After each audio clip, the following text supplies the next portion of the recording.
Chicken waste കാരണം നാട്ടുകാരുടെ സമരം, പ്രതിഷേധം, പരാതി, ഈ തലവേദനയ്ക്ക് ഒരു അറുതി ആഗ്രഹിക്കുന്ന പ്രസിഡന്റോ സെക്രട്ടറിയോ കൗൺസിലറോ ഒക്കെയാണോ നിങ്ങൾ? നിങ്ങൾ അനുഭവിക്കുന്ന പ്രഷർ എനിക്ക് നന്നായി മനസ്സിലാവും. നമ്മളുടെ തോടും റോഡും മാലിന്യമായി മാറുമ്പോൾ പൊതുജനങ്ങളുടെ ദേഷ്യം ഏറ്റുവാങ്ങേണ്ടി വരുന്നത് നമ്മളാണ്. ഇതിന്റെ യഥാർത്ഥ പ്രശ്നം എന്താണെന്ന് ആൾക്കാർ മനസ്സിലാക്കുന്നുമില്ല.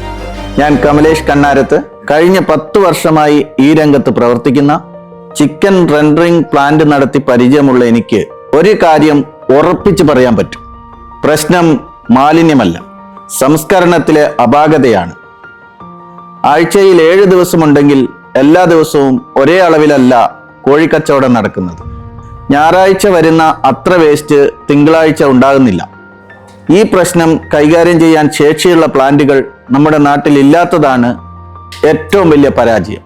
പരിഹാരം ലളിതമാണ്. ഓരോ പ്രദേശത്തെയും വേസ്റ്റിന്റെ അളവ് കൃത്യമായി പഠിച്ച് അതിനനുസരിച്ചുള്ള ആധുനിക സംസ്കരണ യൂണിറ്റുകൾ സ്ഥാപിക്കുക.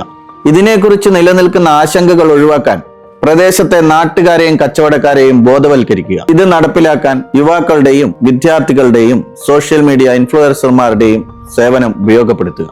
ഇതിലൂടെ ദുർഗന്ധവും മാലിന്യവുമില്ലാത്ത ജലാശയവും വഴികളും നമ്മൾക്കൊരുക്കാം.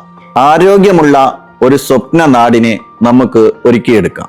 നിങ്ങളുടെ പഞ്ചായത്തിലോ മുനിസിപ്പാലിറ്റിയിലോ ഈ പ്രശ്നത്തിന് ശാശ്വതമായ ഒരു പരിഹാരം കാണാൻ ഒരു കൃത്യമായ പദ്ധതി ആവശ്യമുണ്ടെങ്കിൽ അതിന് എല്ലാ സഹായവും ചെയ്യാൻ സദാസമയം ഞാൻ സന്നദ്ധനാണ്.